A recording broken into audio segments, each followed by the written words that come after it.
दोस्तों, साइंसदान ऐसे सितारों को ढूंढने की कोशिश कर रहे हैं जो हमारे ज़मीन जैसे हों।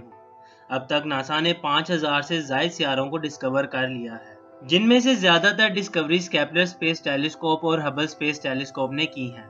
हैरान करने वाली बात यह है कि हमने आसमान के छोटे से एरिया पर अपने टेलीस्कोप की मदद से हजारों सितारों को ढूंढ निकाला है। अब जरा सोचिए, अगर हम चारों तरफ देख पाएं तो हमें कितने सितारे नजर आएंगे।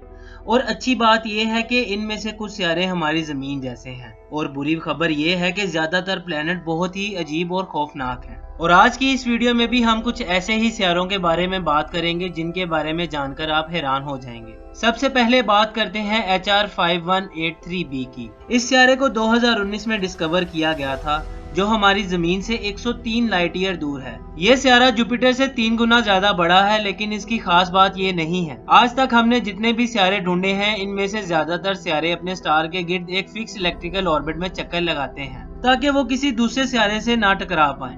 लेकिन ये सितारा एक बहुत ही अजीब ऑर्बिट में अपने स्टार के गिर्द चक्कर लगाता है। सबसे पहले वो अपने सोलर सिस्टम के आखिरी किनारे पर चला जाता है, फिर कुछ सालों के बाद वो सितारा अपने सोलर सिस्टम के सेंटर में यानी अपने स्टार के पास आ जाता है। इसके बाद वो अपने स्टार से कई मिलियन किलोमीटर दूर चला जाता है। इसके इस अजीब सी ऑर्बिट की वजह से इसका नाम द व्हिप्लैश प्लैनेट भी रखा गया है। कई साइंसदान इसे पोलिंग बॉल की तरह भी समझते हैं, जिसकी वजह से आने वाले वक्त में इसके सोलर सिस्टम में कोई और सितारा नहीं रह पाएगा, क्योंकि ये किसी भी वक्त किसी भी सितारे से टकराकर इसे तबाह कर सकता है और अपने सोलर सिस्टम के लिए हर वक्त खतरा बना रहता है। और इसी वजह से साइंसदानों ने कायनात के खौफनाक सितारों की लिस्ट में इसे शामिल किया है। इसके बाद बात करते हैं 55 कैनकरी ई की।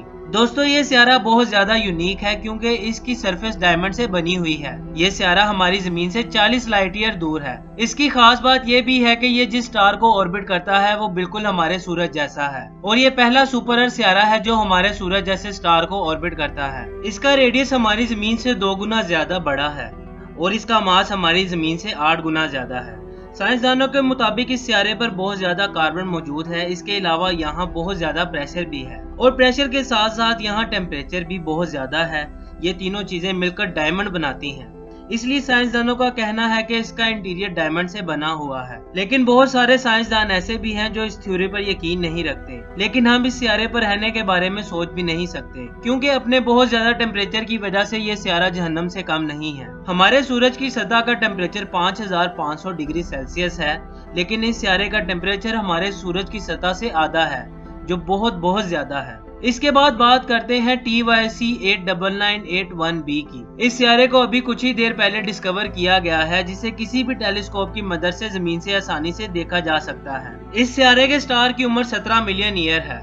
नासा ने इस सितारे को ब्राउन ड्वार्फ भी कहा है, यानी ये ना तो एक स्टार है और ना ही एक सितारा। ब्राउन ड्वार्फ एक ऐसी पुरस्कार दुनिया होती है जिनका साइज जुपिटर से बड़ा होता है, इसीलिए ये सितारा तो नहीं हो सकता, लेकिन ये इतना भी ज्यादा बड़ा नहीं है कि ये एक स्टार बन सके। इस सितारे का टेम्परेचर 1400 डिग्री सेल्सियस है और ये अपने स्टार के गिर्द अपना एक चक्कर 2060 सालों में कंप्लीट करता है।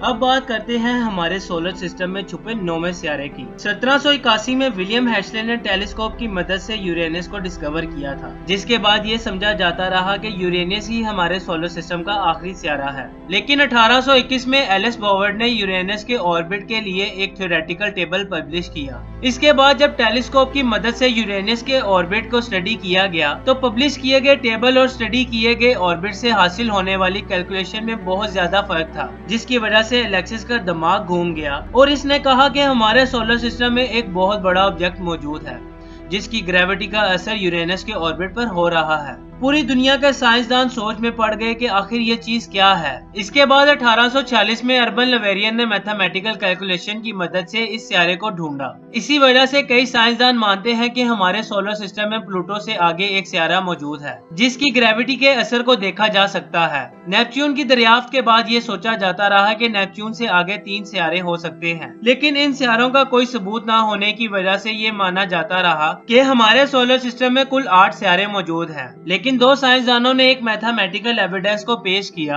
जिसके मुताबिक हमारे सोलर सिस्टम में नौवां सियारा भी मौजूद है जो प्लूटो से ज्यादा दूर से सूरज को ऑर्बिट करता है। इसी वजह से इस सियारे को ट्रांस प्लूटो कहा जाता है। इन दोनों साइंसदानों के मुताबिक इस सियारे का मास हमारी जमीन से 10 गुना ज्यादा है और आप ये जानकर हैरान हो जाएंगे कि ये सियारा अपना एक चक्कर सूरज के गिर्द 10,000 सालों में कंप्लीट करता है, क्योंकि ये सूरज से बहुत ज्यादा दूर कीपर बेल्ट में मौजूद हो सकता है, जिसकी वजह से इसे अपना एक चक्कर सूरज के गिर्द कंप्लीट करने में 10,000 साल लग जाते होंगे। इस सियारे की मौजूदगी को जानने के लिए साइंसदानों ने एक मॉडल तैयार किया जिसके मुताबिक ये सियारा पॉसिबल हो सकता है। 2016 में इन दोनों साइंसदानों ने बताया कि आज से 3 मिलियन साल पहले ये सियारा जुपिटर की पावरफुल ग्रेविटी की वजह से क्यूपर बेल्ट में पहुंच गया था। क्यूपर बेल्ट नेपच्यून से आगे 30 एस्ट्रोनॉमिकल यूनिट से लेकर 50 एस्ट्रोनॉमिकल यूनिट तक फैली हुई है, जिसमें कई ड्वार्फ सियारे और एस्ट्रॉयड मौजूद हैं। लेकिन सूरज से इतना ज्यादा दूर होने की वजह से इन ऑब्जेक्ट्स को देख पाना बहुत ज्यादा मुश्किल है। इसी वजह से ये सियारा इंसानी आंख से बचा हुआ है। साइंसदानों के मुताबिक जिस तरह यूरेनस के ऑर्बिट पर नेपच्यून की ग्रेविटी का असर होता है,